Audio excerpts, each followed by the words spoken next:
A lot going on in my life right now. Like, for example, later this year, I'm literally going to be moving out of this apartment. Um, and so, obviously, as a result of that, there's going to be some moving costs associated that I have to incur, but not most of them.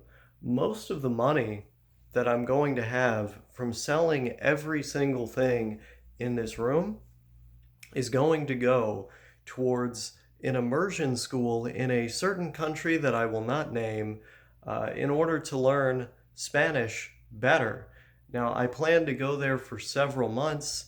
I plan to go there and have a host family that I can speak with when I'm not, spending several hours a day in a dedicated language school.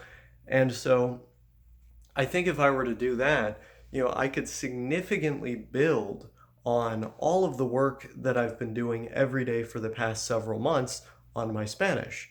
And so I see no reason to have all of these video games and all of these various things taking up space in this room when I don't play them. I don't really intend to play them again. They're just kind of sentimental items that I used to care a lot about.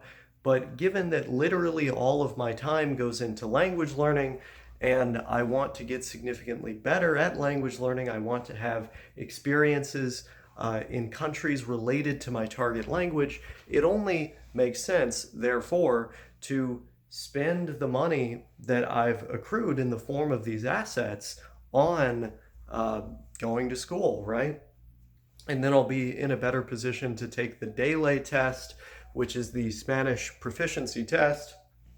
And on that, I can be given a certain level, I can put that on a resume, and it'll make it easier to get jobs in the United States because there are over 50 million Spanish speakers in this country, which is more people than the population of Spain.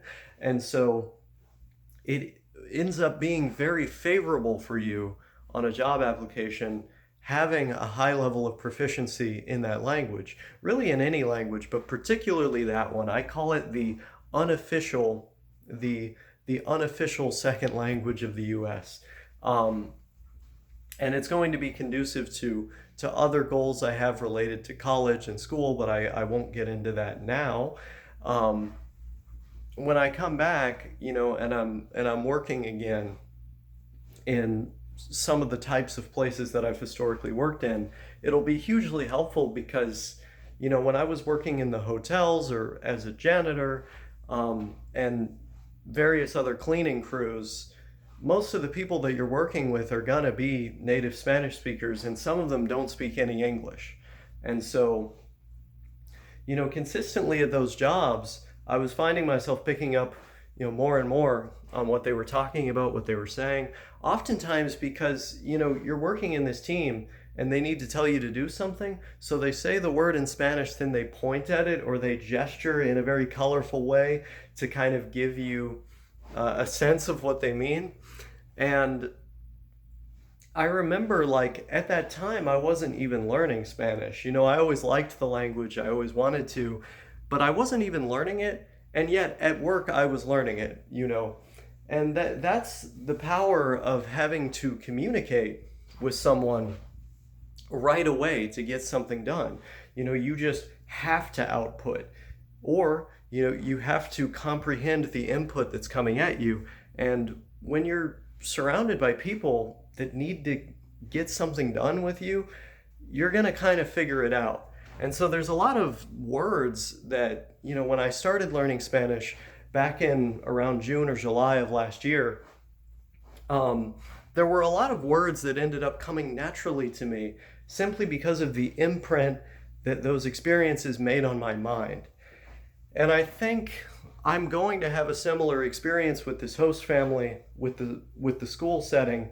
And I mean, if you're spending 6 hours in an immersion school for several months, and then you're coming home and you're communicating with a family, it's like you're going to get quite a lot.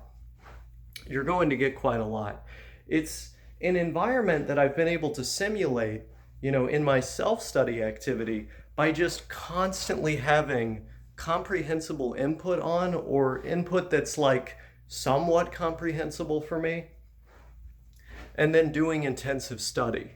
Simultaneously doing both of these things to fill out my days has made it to where I can acquire more and more vocabulary a lot faster. But obviously, one of my shortcomings is actually speaking, because that's not something that I've spent a significant amount of time on. And by being in the country and having to speak, it would be just like that job where I had to speak to these people, and without having really any education related to the language whatsoever, I was able to do that. Um, so that's something I'm extremely excited about. It's something that I've been saving toward, putting money toward, in a savings account, and I intend to continue doing that.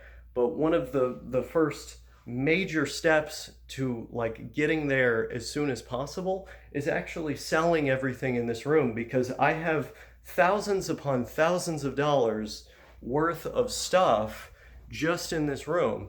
Like, there's so many rare video games, consoles, peripherals, things of this nature that I'm not using.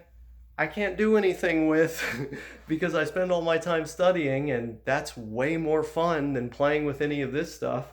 And yeah, it meant a lot to me at different points in my life, but like, times change, right? Especially if I'm going to be living in other countries as I intend to. You can't exactly bring all this stuff along with you. I mean, it would be hard enough bringing this stuff along with me to move to another state later this year with my mom. So, even just looking at that in the near term, the prospect of having to take all this stuff out of this state, I mean, it would be too much, right?